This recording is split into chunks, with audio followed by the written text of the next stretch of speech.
네, 안녕하세요 여러분. 강북연세병원의 김용찬 병원장입니다.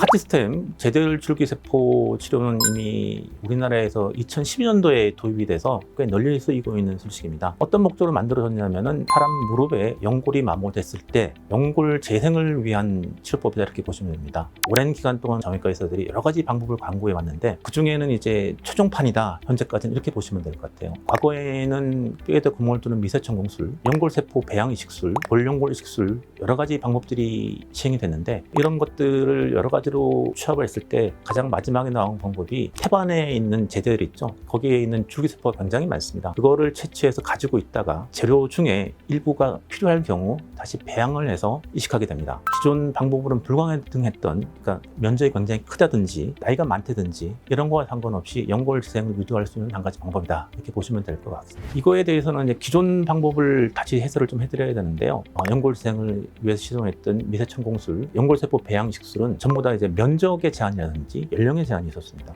연골이 마모되신 분들이 고령일수록 환자분들이 많죠. 근데 사실은 이런 기존의 방법들은 나이가 고령이 되면 결과가 안 좋았어요. 이게 가장 큰 문제인 겁니다. 이거를 타파하기 위해서 이런 방법이 개발이 됐고요. 기존에 썼던 연골을 이용한 연골재생술은 가장 큰 문제가 뭐냐면은 기존의 연골세포들이 굉장히 분화가 잘 된 세포들이거든요. 결국 연골세포 배양 이식술은 연골세포를 배양을 해야 되는데 배양하는 과정에서 말하자면 이 친구들이 자기 정체성을 잃어버립니다. 연골세포와 비슷한 세포로 바뀌게 되는 거죠. 그러다 보니 여러 차례 계대 배양을 거쳐서 세포 수를 늘리게 되는데 그 이식하게 되면은 나이 드신 분들은 결과가 썩 좋지 않게 되는 겁니다. 그래서 다른 대체체를 찾게 되는데 그것이 바로 줄기세포죠. 실제로 해보니까 기존에 썼던 연골세포를 이용한 연골재생술보다는 훨씬 결과가 안정적이고 좋게 나오기 때문에 할 수 있는 거고요. 실제로 연골이 마모되신 분들이 고령의 분들이 많거든요. 나이가 많으신 분들한테도 큰 문제 없이 시행할 수 있는 그런 방법이 될 것 같습니다. 줄기세포를 이용한 연골재생술, 연골이 마모된 모든 분들한테 적용이 되지는 않아요. 어떤 분들이 연골이 잘 재생되느냐를 먼저 설명을 좀 드려야 될 것 같은데 일단 기본적으로 연골이 잘 재생이 되려면 몇몇 가지 조건들이 필요합니다. 첫 번째가 뭐냐면 일단 연골이 마모된 면적이 작아야 되겠죠. 두 번째는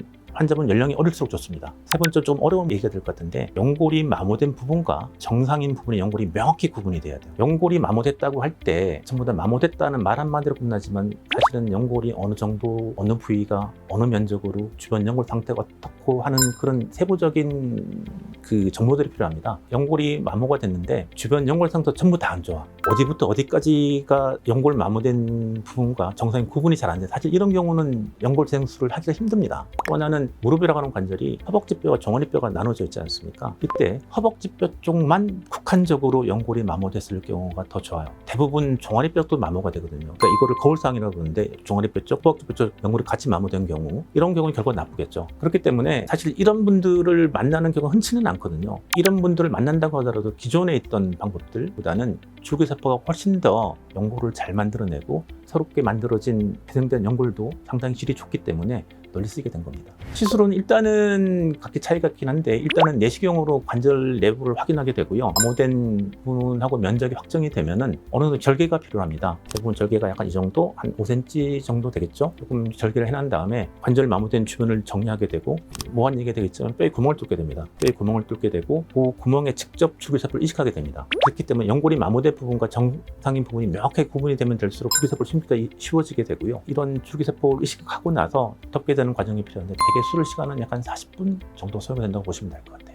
퇴행성 관절염 진행을 하게 되면 단순히 연골만 마모되는 것이 아니고 무릎에 여러 가지 변형들이 나타나게 됩니다. 그 중에 하나가 다리가 이렇게 안짱들어 휘는 거죠. 관절염이 말기가 진행되면 이렇게 진행이 되게 되는데 그 연골을 잘 재생하기 위해서는 연골 마모된 위치 형태도 중요하지만 다리도 똑발라야 돼요. 그러니까 여러 가지 조건들이 필요한 겁니다. 근데 연골 상태만 보면은 연골 재생술이 가능할지라도 내반슬 변형이 있다면은 이 상태에서는 줄기세포를 이식을 해도 무게 중심축이 안쪽으로 쏠려서 연골이 재생이 되지를 못해요.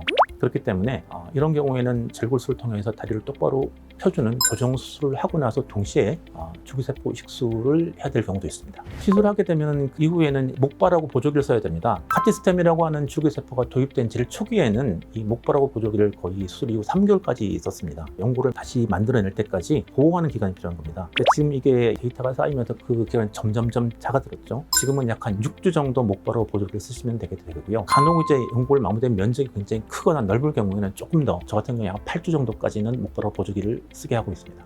네, 오늘은 카티스템이라고 하는 줄기세포 이식술에 대해서 잠시 설명을 드렸고요. 이 정보가 여러분들에게 많은 도움이 됐으면 좋겠습니다. 감사합니다.